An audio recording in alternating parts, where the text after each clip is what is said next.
Rattrapé par la justice, le faux prêtre de Toulon, Edmond Romano, interpellé à la paroisse Saint-Georges en mai dernier où il officiait, était jugé pour filouterie et escroquerie pour une somme modique, une dizaine d'euros.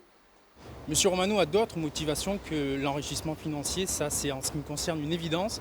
Si on prend la peine de se pencher sur son parcours, sur son existence et sur les différents événements, certains tragiques qui l'ont jalonné, on comprend aisément que sa quête, avant tout, c'est une quête spirituelle.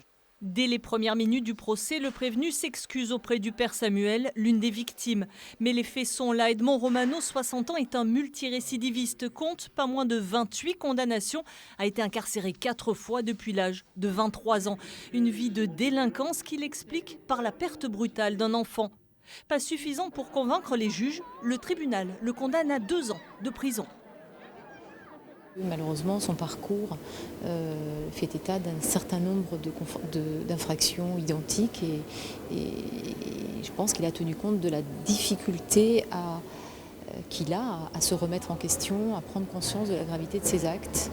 Au-delà de la condamnation pour le père Samuel, ce procès est important à la fois pour les paroissiens floués, mais aussi pour l'Église.